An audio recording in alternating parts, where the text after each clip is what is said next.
Behnam, the current conflict in the Middle East, which began on October 7th, is about to enter its fourth month. How many countries and organizations or groups are actively engaged in the conflict at this point?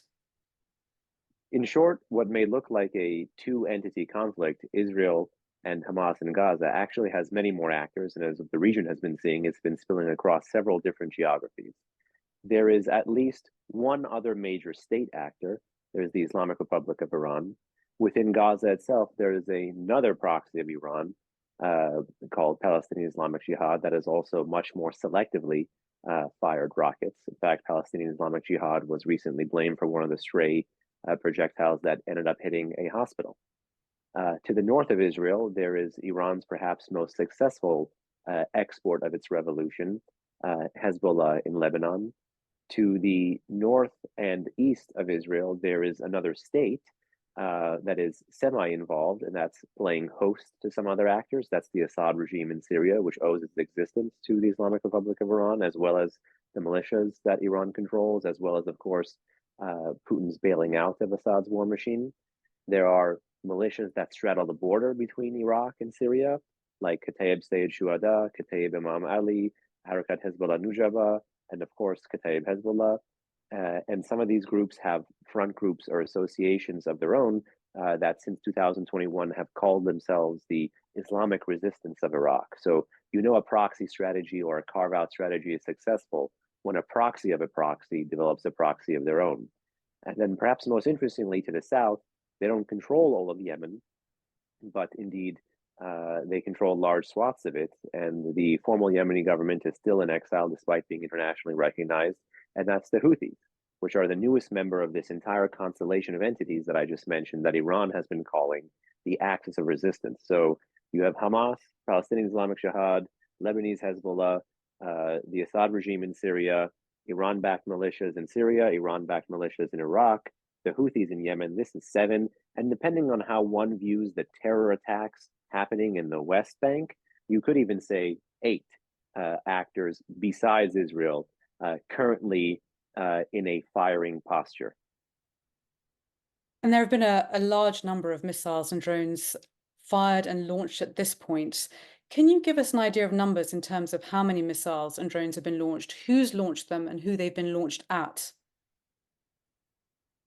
So it depends what trajectory we're looking at. For example, sometimes in the Middle East, success breeds more conflict or an evolution of a conflict. For example, the Houthis in Yemen, they began 2 days after October 17th. So on October 19th, they began firing projectiles towards Israel. Those projectile includes medium-range ballistic missiles, and the Houthis are the only proxy of Iran with this capability, land attack cruise missiles, and suicide drones. It's not publicly confirmed, but estimated 50 to 70 such projectiles in a about 2.5 week period of time from late October to early November is what the Houthis fired towards Israel. The Israelis so successfully intercepted all of these projectiles. We assume with F-35s, we assume with the Patriot, we assume with the Arrow, and we assume even with the F-16, that the Houthis shifted to lower hanging fruit. And you've had now the Houthis harass maritime shipping at least 26, 27 times, depending on how you count, with anti-ship missiles, particularly anti-ship cruise missiles, anti-ship ballistic missiles. And this number is different because it's not individual projectiles anymore. It's sets of attacks. It's sets of harassment incidents. And this is just one area that is well over 1,000 kilometers away from Israel. If you're looking at rocket fire alone, for instance, much closer to Israel, for example, from the Gaza Strip, where Hamas is active and they run the show, I think the number is now over 9,000 or 9,200, depending on how you count. This is a major problem. If you go further to the east, where not Israel is being targeted, but the US is being targeted, there are over 152 independent, open source, verifiable attacks on US positions in Iraq and Syria on October 17th. And the reason this date matters is because it follows October 16th, which is when Iran's supreme leader gave a speech saying Iran is not involved, Iran will not get involved, but I cannot control the axis of resistance, which is again the name Iran has given to this constellation of proxy and partner forces. And so once the militias in Iraq and Syria started firing at America, the political logic there was that by firing at Israel's patron, they could constrain Israel. So rather than have Iran intervene directly to save its proxy in Gaza, they can bring on different elements of this axis of resistance so it is self-serving, and they can continue to perpetuate one another. So we're watching in real time, based on these different numbers, based on these different weapons, the Iranians be able to use different elements of this axis. And this is a strategy we're likely to see going forward. There are different, obviously, because this is all open source reports of these attacks. For instance, about 2-3 days ago, a major Tehran newspaper, Hamshari, ran a headline calling America the punching bag of the region's attacks had taken place since October 7th on US positions in Iraq and Syria. Sometimes these numbers tell only part of the story, though. Quantity has a quality of its own. I would just, point viewers and listeners to a very recent kind of attack on the US base in Iraq, in the Al-Assad facility, actually, where Iran-backed Shia militias in Iraq fired ballistic missiles at that facility in addition to rockets. Ballistic missiles have a guidance system. Rockets are essentially unguided. That's one of the major differences. But this is the second time ever that Iran-backed proxies in Iraq actually fired ballistic missiles. So out of that large number of attacks, there have only been 2 with this kind of weapon. This weapon flies higher, faster, can carry bigger payloads, is essentially more lethal. And the U.S. did fire off Patriot air and missile defense systems to try to intercept these munitions, but there was still some damage done to that facility. So Is it quantity unusual has to a quality see, of its own, but there is another side to the story as well. is it unusual to see these kinds of arms in a conflict like this?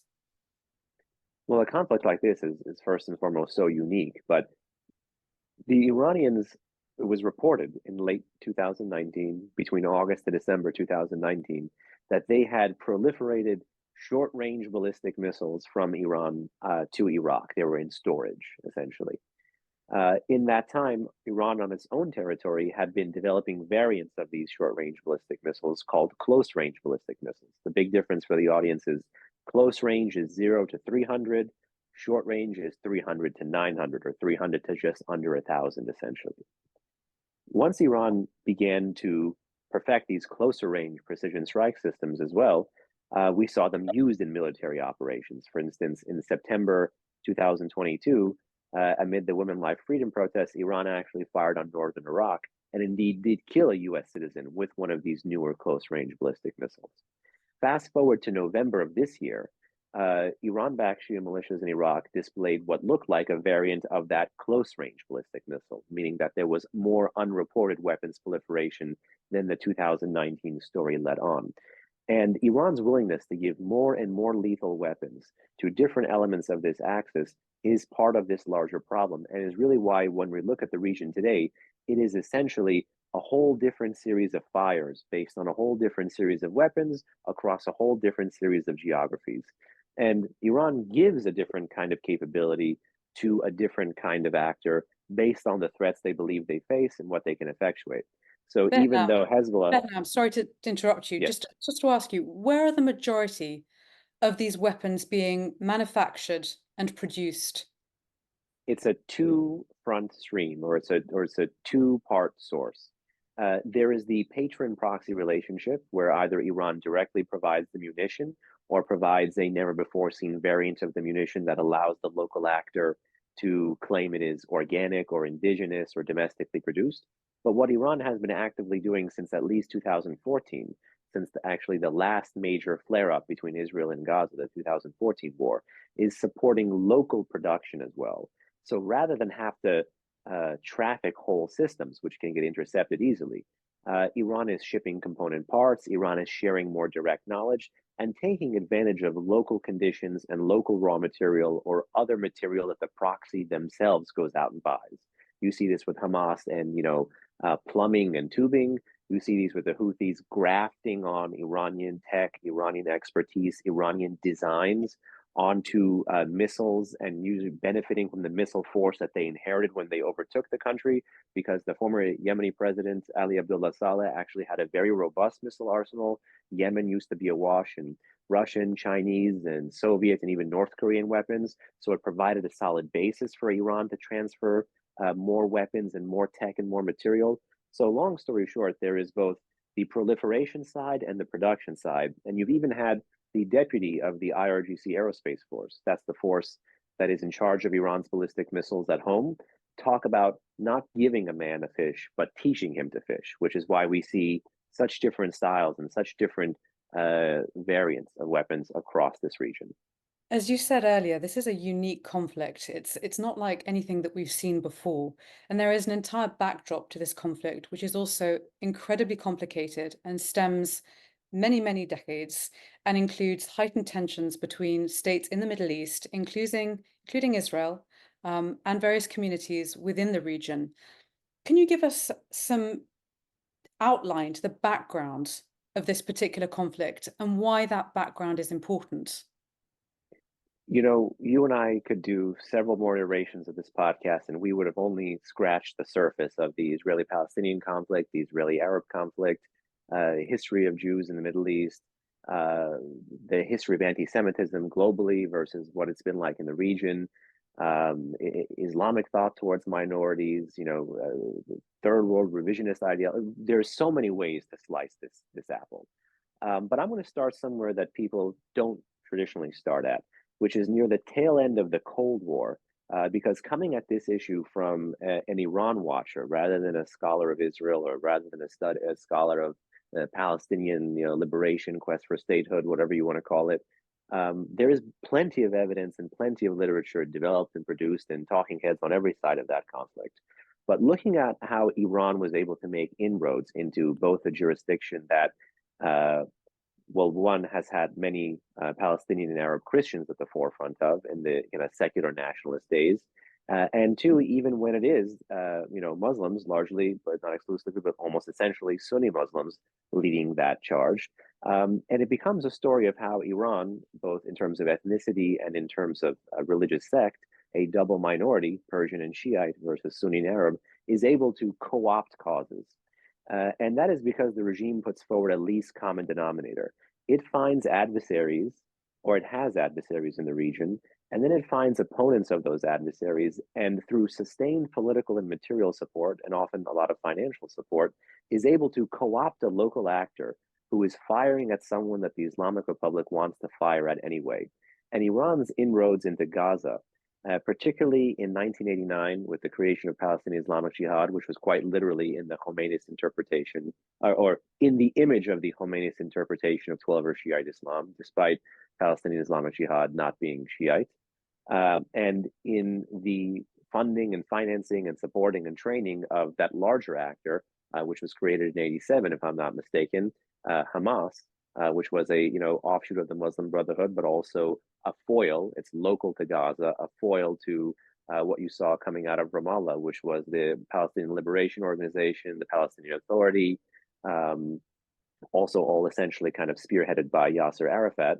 And so you had this Hamas, militant Islamist response to the PLO and political developments coming out of the West Bank.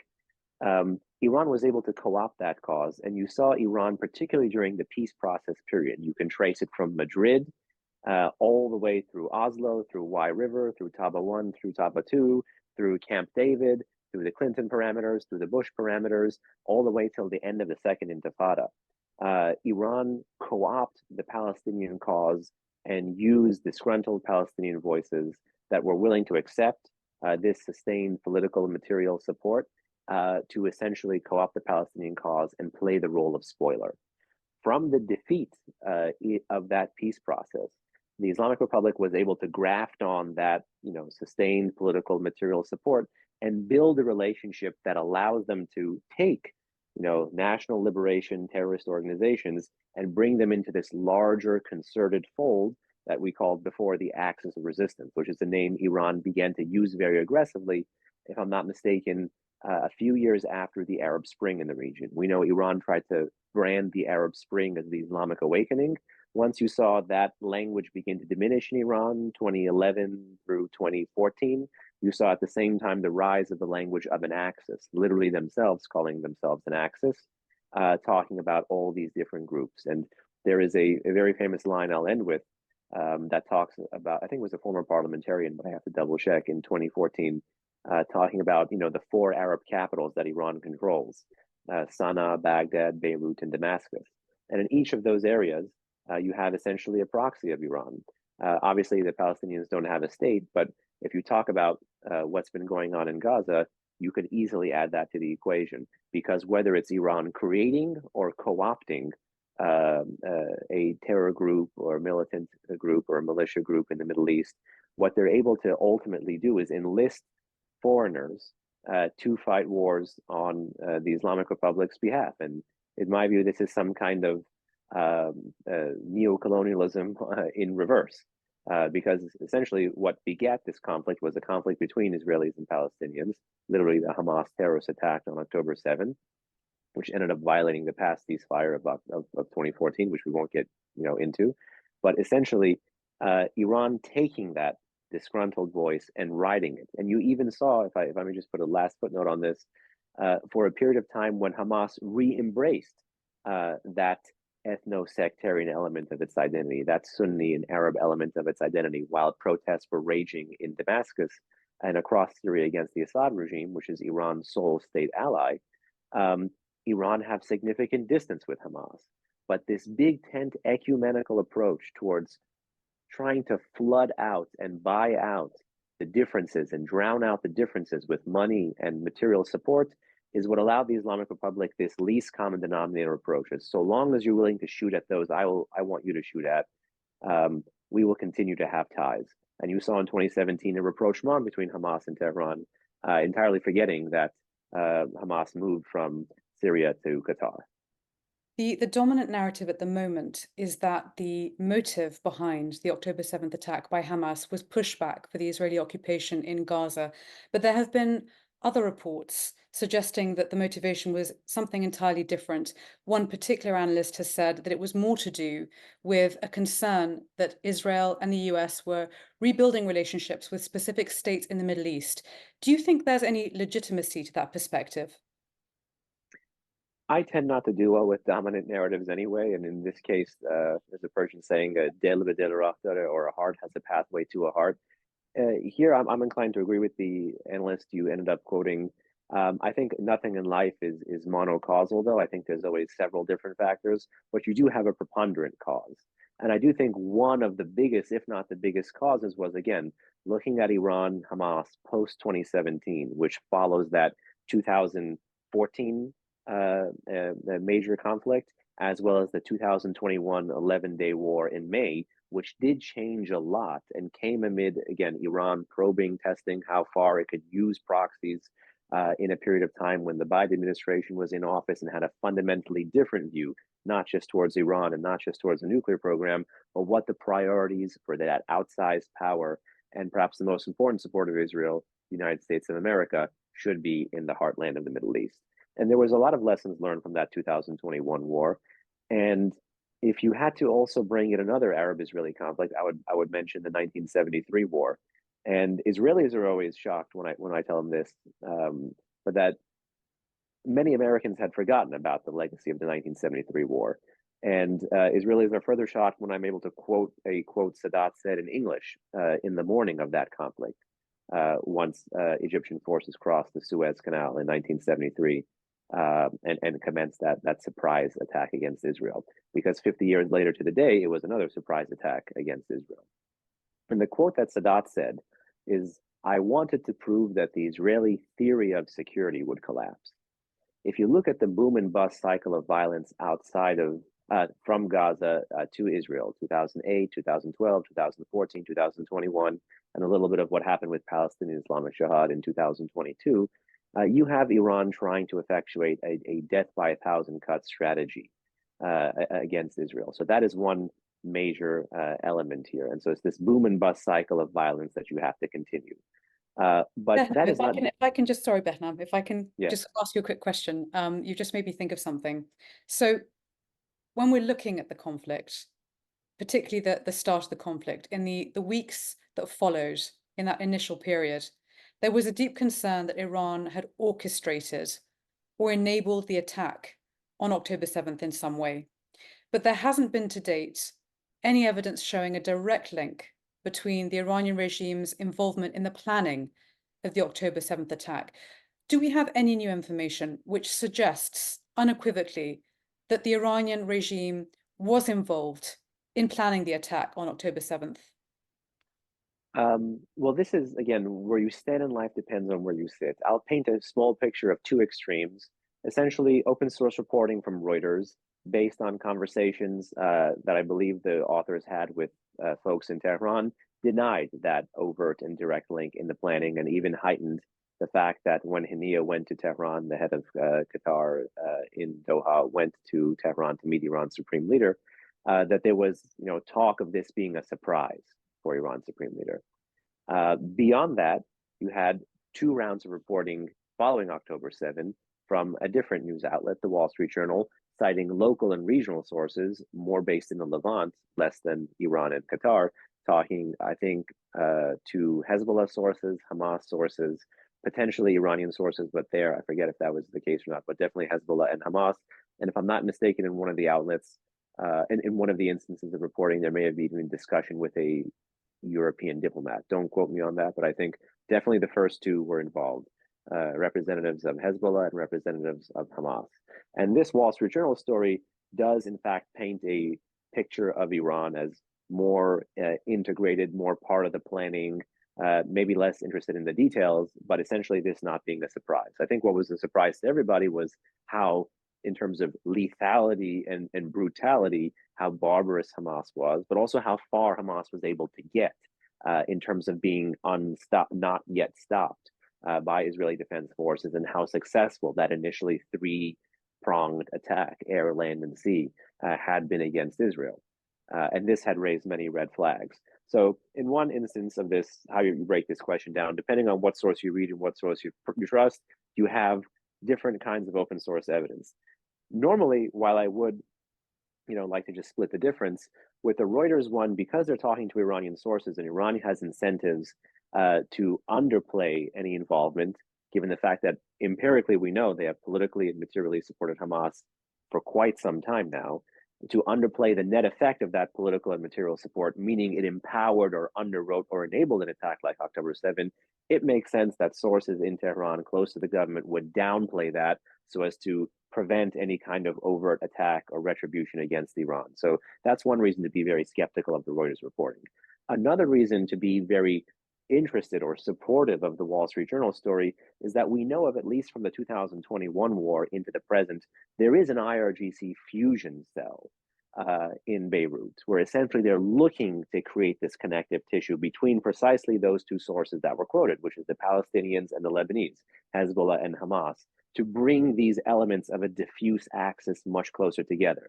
And in the empirics, once the axis of resistance comes online, we begin to see local actors, based on their own interests with their own arsenals, getting more involved. Again, Hezbollah's hedging, still fighting a war on Israel on the Northern Front, but not directly coming in, reflects both its support for the patron's partner there, which is Hamas, but also its local considerations to not lose power in Lebanon. The Houthis have entered this conflict. They've been talking about wanting to enter a war against Israel since 2018, but now, thanks to Iran, they have this capability. So here is why I think, for those who are struggling to understand between these two sources, this weighting of the two sources could be very helpful. Allow me to say two other things, hopefully, and I'll try to keep it brief. I apologize. Is one, to go back to the previous question, where there was the talk of a warming of relations or potential Abraham Accords 2.0. We talked about, one major ingredient in that cocktail, behind October 7 is Iran is committed to that boom and bust cycle of violence, because it's actually in some weird way enacting that Sadat theory of, death by 1,000 cuts, hopefully getting the actor to lose policy options and lose political space to maneuver over time. So you effectuate your goals over a certain time horizon.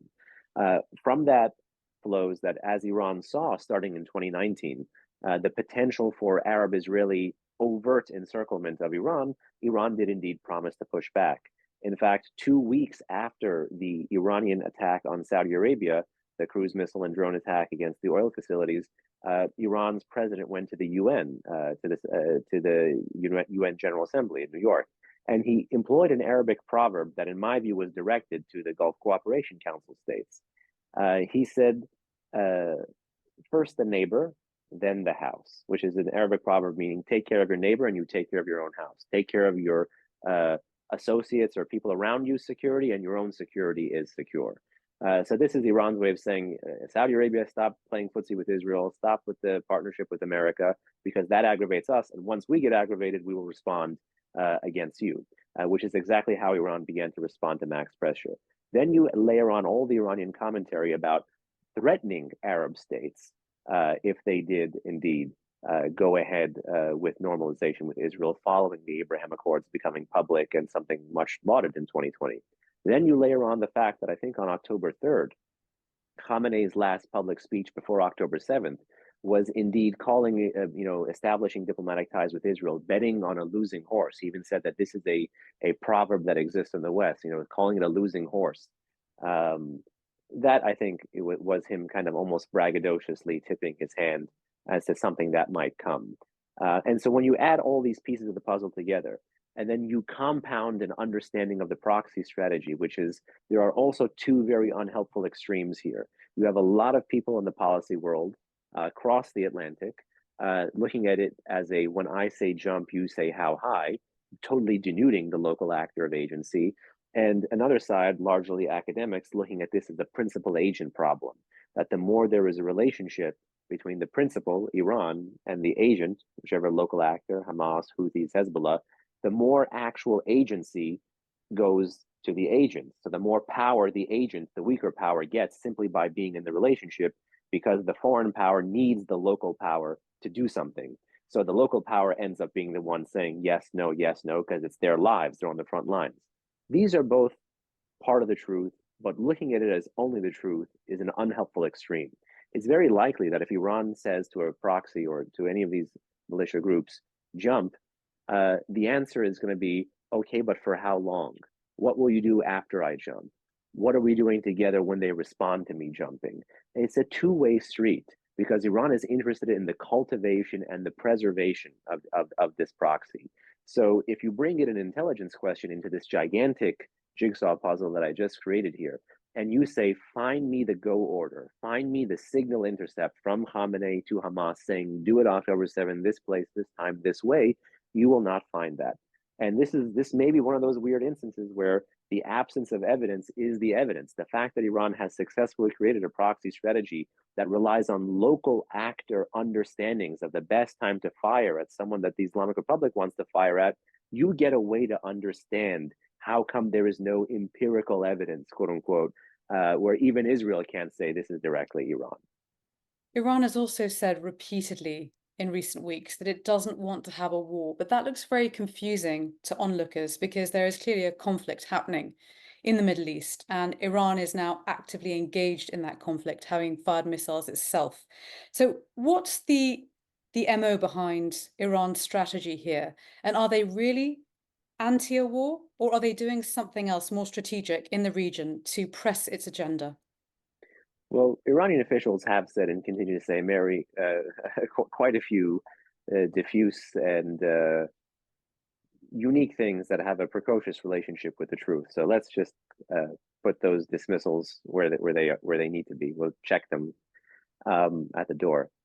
Beyond that, however, it is true that the Islamic Republic does not want a direct face-to-face conflict with Israel, or a face-to-face war, or an open conventional war with the United States. But that doesn't mean it is not pursuing an agenda or does not harbor an ideology that is essentially 180 degrees antithetical to the national security interests of the United States and the national security interests of Israel.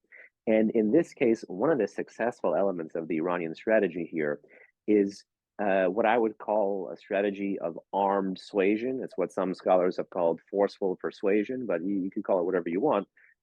Essentially, it's the Islamic Republic creating a capability, proven capability, and then creating a reputation for the use of that capability, and being politically able to wield that military power such that that military power need not be applied to actualize its aims. So Iran is publicly saying it does not want a war. And indeed, it knows it cannot win a war directly, overtly, conventionally, which is why it's invested heavily in the proxy strategy, why it's been seeking a nuclear deterrent, why it has the biggest ballistic missile arsenal in the Middle East. And now it's qualitatively refining that quantitative capability. We've talked about this before. But it's bringing all of these elements together, not just for regime survival, but for regime thriving. And when the Islamic Republic is talking about thriving, it's the export of the Islamic Revolution. It's the proxy strategy, and it's the cultivation, the creating and the cultivating and the controlling of these armed actors in jurisdictions, firing at people that the Islamic Republic wants to fire at, and no one ever being able to hold the patron accountable. Because if you have a nuclear force and potentially a WMD deterrent against the patron, and you're proliferating more and more robust capabilities to different local actors, well, you have disincentivized an overt direct response. And essentially, Iran is trying to force its way through by you, the other side, you, Israel, you, America, being the more responsible, restrained actor, fearing escalation. And I think this part is consistently missing from the equation. Even recently, when the United Kingdom joined for the second time the US to strike back at the Houthis in Yemen, many people have feared this to be something of an escalation. It's not at all. It's barely the US and the UK achieving parity with an actor that has the capability and the intent to escalate. Given the way in which this conflict has fanned out across states in the Middle East, should we still be calling it the Israel-Hamas war, or should we be calling it something else? I certainly think we should be calling it something else. There's no doubt in the chronology of the war between Israel and Hamas, this is the next chapter of that book. And pending how successful the Israelis are in Gaza, God forbid, there could be another chapter as well. But it's clearly Iran's intent to prevent the eradication of its proxy in Gaza. And that is 180 degrees opposite the stated Israeli goal behind the military operation, again, in Gaza. But given the fact that we are talking about so many other battlegrounds in the Middle East, I think we can and should change the title. I mean, this is the axis coming online. This is, we are watching history. This is the formation period where the connective tissue, not just between patron and proxy, but proxy and proxy, is being built. Should there be concern that this particular conflict could actually spill out over Middle Eastern borders and reach out further afield? Not just spilling out beyond Middle Eastern borders, but the problem is that if the patron believes they can continue to get away scot-free and do more and more destabilizing things, then that is not set to be bound by geographic activity. I don't think, for instance, Iran is going to take this fight to Indonesia or Malaysia, despite them having hypothetically despite them actually having on their own, sui generis, an already pro-Palestinian stance. But what we are likely to see in the Islamic Republic continuing to take more risks and bigger risks. For example, while the world has been almost distracted by the post-October 7 Middle East and looking at the region, well, we may have forgotten about Iran policy altogether. Just like the JCPOA became the 800-pound elephant in the room, October 7 is becoming a new 800-pound elephant in the room, such that, in fact, Rafael Grossi, the head of the UN nuclear watchdog, the IEA, literally talked about at Davos, as he told the press this, the IAEA being hostage to Iran. This should have been ringing alarm bells all around the world. It was barely reported.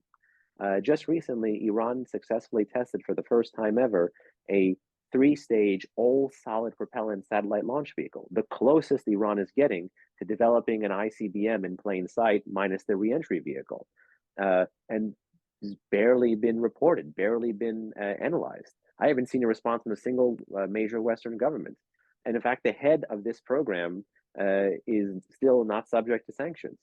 So there is a plethora of things going on here. And October 7 has only really made policymakers, analysts, news junkies, whoever, drink more from this fire hose. But good governance, good analytical work is about priorities and using limited means to get the biggest return on your investment. So I think we all need to walk and chew gum at the same time here, because Iran is intent on generating so many fires.